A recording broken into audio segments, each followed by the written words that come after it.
The importance of the Manitoba FASD Coalition to the Provincial FASD Strategy.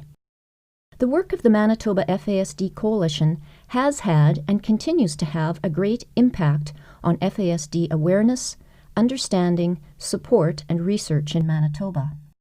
Many guests have come to Manitoba from other countries, such as England, France, Scotland, and Australia, to ask how Manitoba has managed to build such a strong strategy. A major reason for this is because of the strong commitment from the Manitoba FASD community. Let's have a look at how this plays out. First, with a few key points from the history of FASD in Manitoba.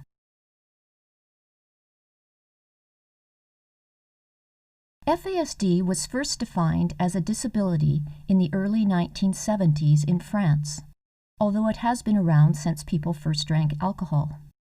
The community in Manitoba began recognizing and turning attention to how to address this disability in the 80s and early 90s. By 1992, under the leadership of the Manitoba Medical Association, the Committee on Alcohol and Pregnancy was formed, involving parents, service providers, medical personnel, and policymakers. Their primary purpose was to draw attention to the impact of prenatal drinking on children, families, communities, and systems. 26 years later, the community is still going strong and has been incorporated. It is now called the Manitoba FASD Coalition Incorporated. In the early 90s, the Coalition's concern and work led them to advocate with the provincial government and resulted in some of the province's first FASD programs. For example, the Insight Mentoring Program and the development of the Canada Northwest FASD Partnership.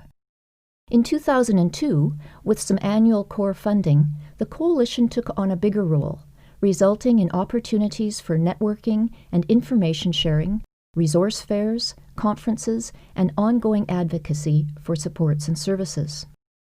The Coalition continued to advocate for support and services for those impacted by FASD, highlighting the gaps and challenges needing to be addressed. This advocacy led to several provincial departments coming together in 2004-2005, and they began drafting an FASD strategy for the province. What programs, services, training, resources, and research might be required? What might the strategy include? At the same time as this strong community advocacy was going on and the provincial departments were working on a strategy, a number of children died while in the care of Child and Family Services, which resulted in several reviews and written reports. By October 2006, in response to these reviews and reports, Manitoba launched the Changes for Children initiative. The Changes for Children Action Plan specifically mentioned expanding both prevention and intervention services for people impacted by FASD or at risk of using alcohol in pregnancy. This directly led to the announcement of the Provincial FASD Strategy in April of 2007, and Healthy Child Manitoba was asked to lead this formalized strategy and to bring several provincial departmental representatives together to oversee the strategy work. This cluster of provincial department representatives is called the FASD Interdepartmental Committee.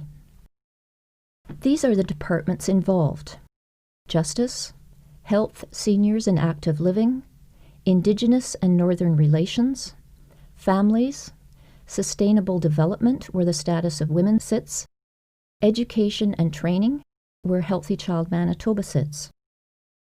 And Healthy Child Manitoba is the chair of the FASD-IC. The reason these departments are included as part of the FASD Interdepartmental Committee is because the majority of people impacted by FASD are overrepresented in the social services these departments are responsible for. So who are the members of the FASD-IC? Are they just a bunch of bureaucrats? Well, no, not just a bunch of bureaucrats. They are real people.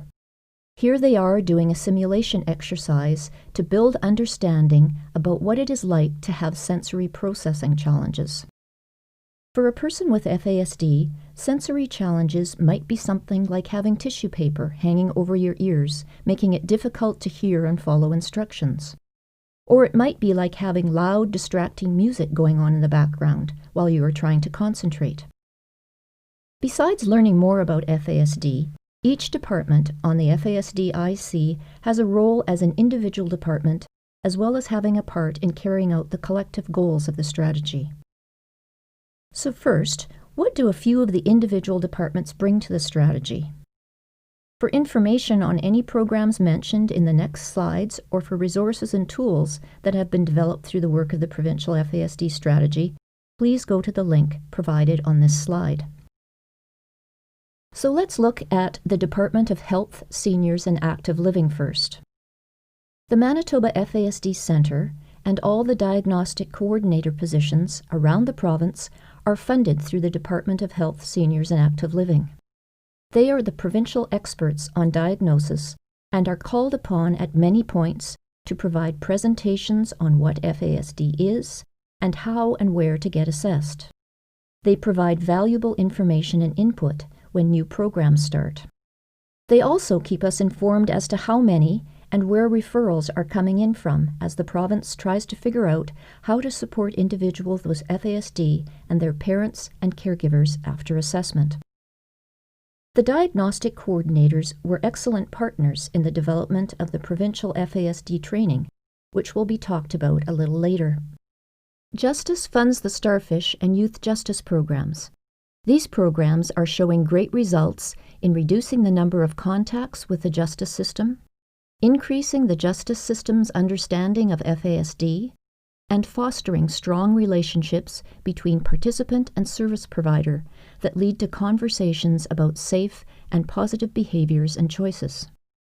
The staff from the Starfish and Youth Justice programs also do a tremendous amount of FASD training for staff in youth correction facilities, and they have been great partners in both the development and delivery of the provincial FASD training.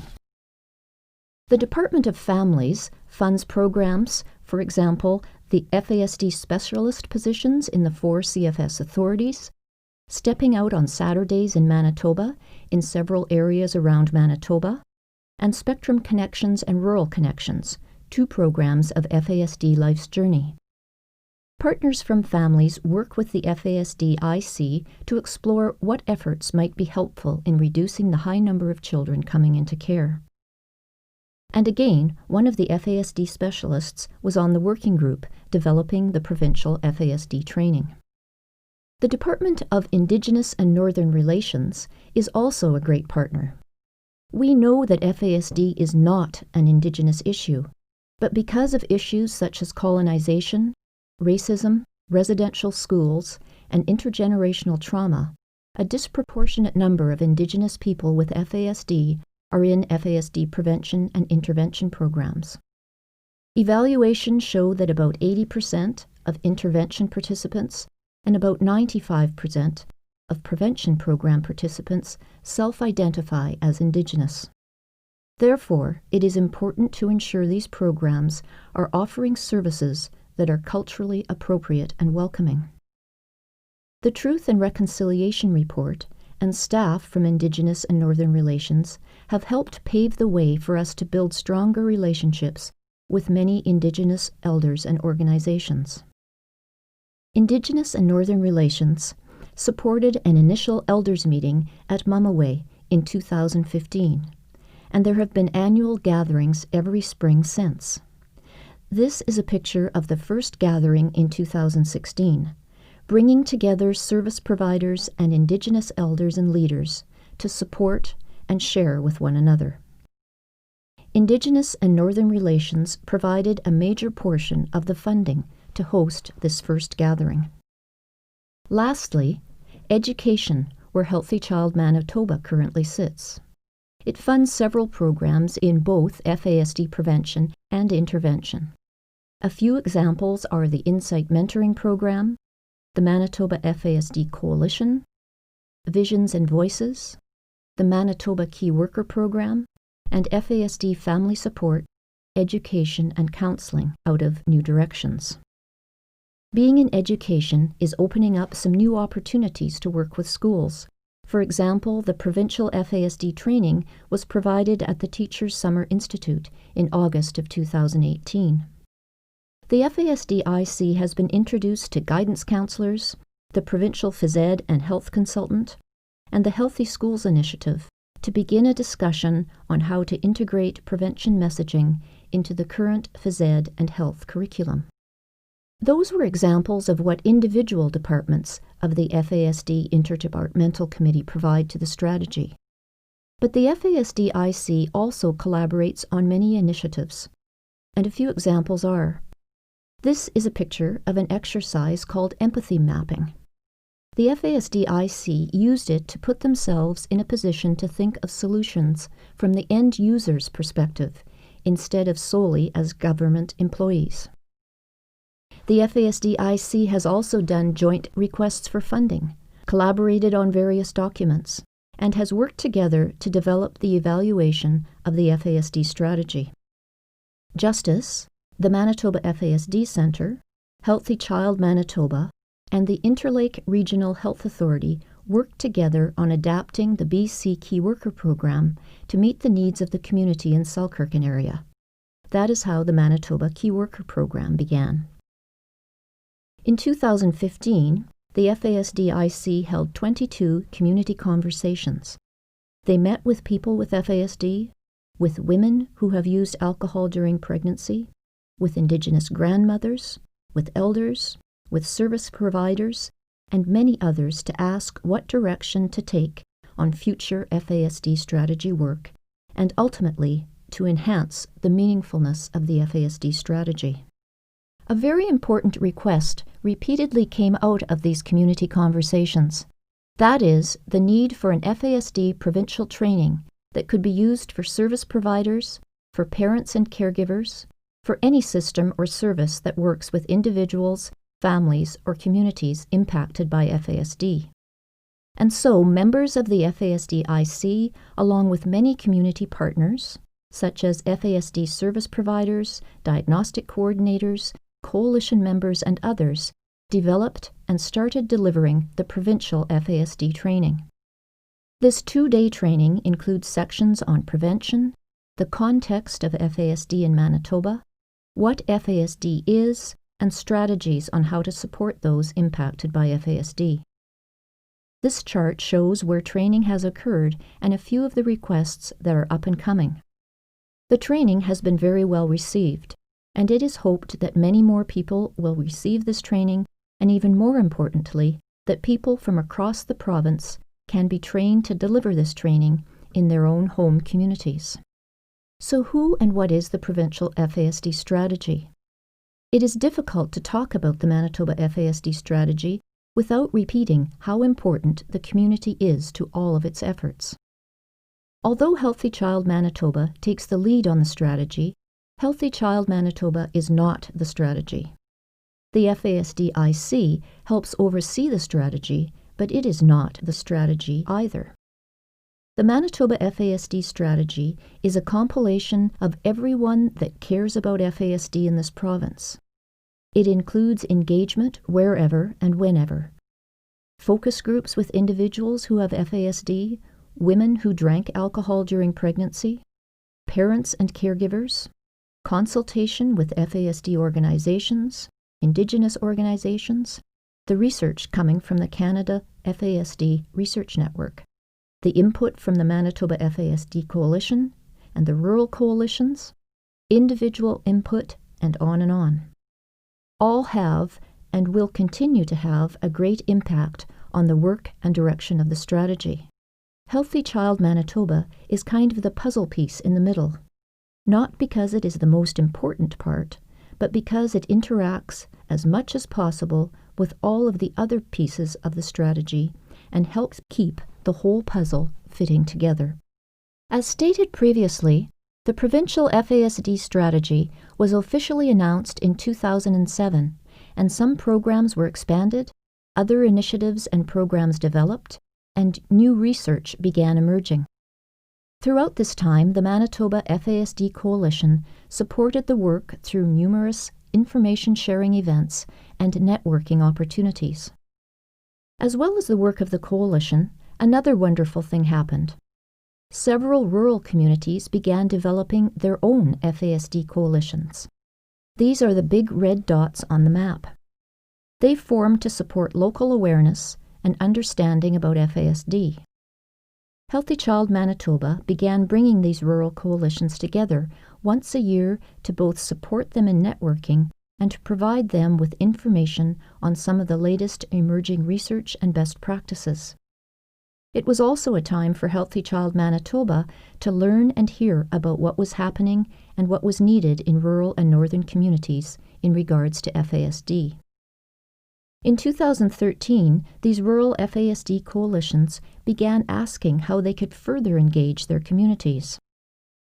A community development worker was brought in as a guest speaker to their next annual meeting, and that sparked a new era for Manitoba.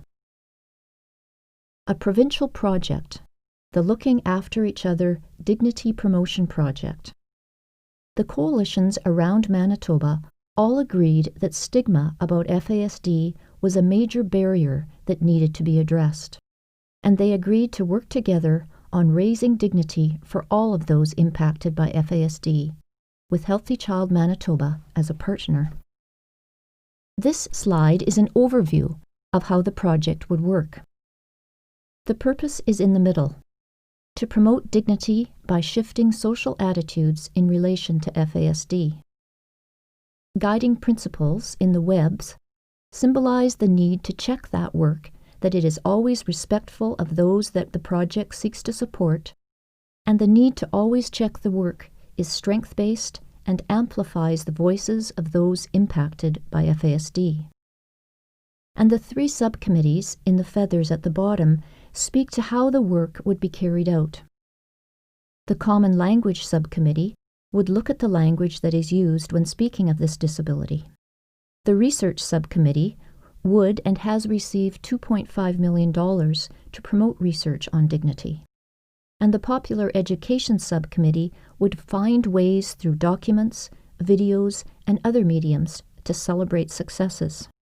A few of the tools already developed are the Language Guide, which provides suggestions for respectful language when speaking about FASD, and alcohol use during pregnancy.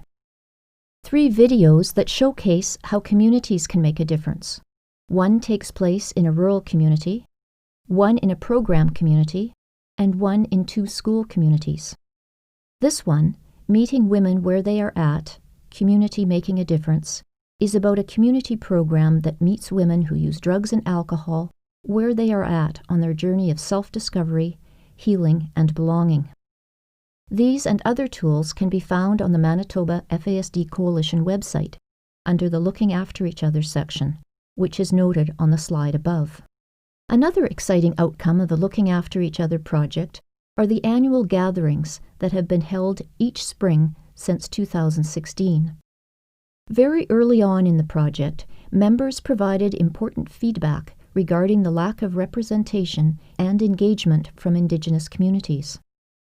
This feedback was taken to the Looking After Each Other Planning Committee, which includes service providers, Healthy Child Manitoba staff, Manitoba FASD Coalition members, and Indigenous elders and grandmothers.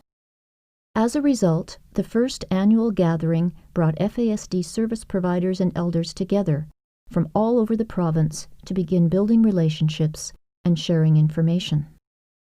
Feedback from the first gathering resulted in a more land-based gathering the next year, and the invitation was sent not just to service providers from FASD programs and elders, but also women who used substances during pregnancy and people with FASD.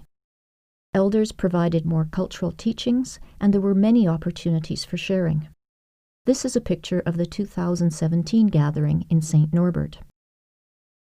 In 2018, the gathering was held outside the city at Lower Fort Garry. Children, youth, and adults with FASD spoke about their disability. There were also medicine teachings, lots of sharing, more program participants in attendance, and great feedback. The connections and relationships developed through these gatherings are integral to making the FASD strategy stronger, in making programming more effective and culturally appropriate throughout the province.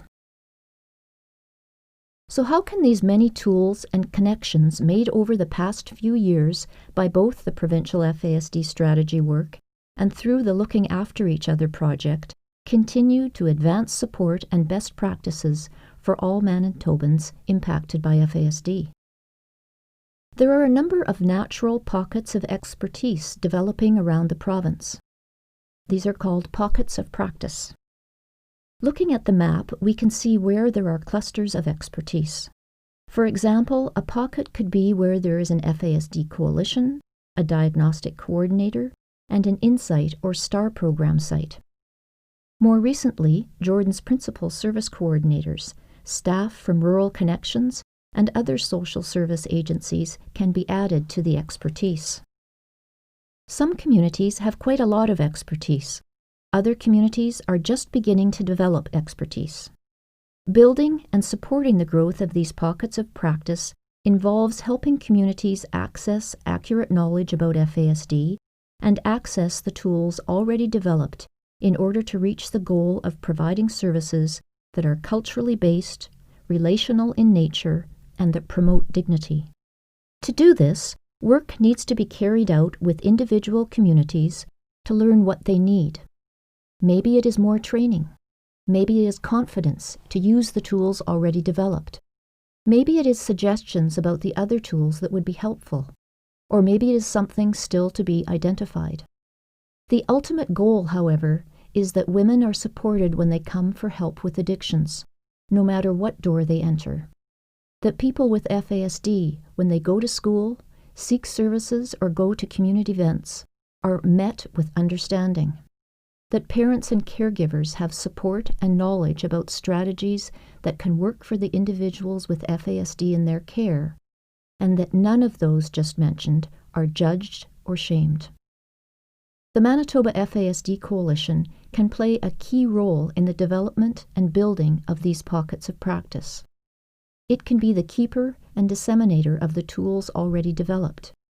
It can also help figure out what skills and training people need to feel comfortable to deliver and use these tools in their communities across Manitoba.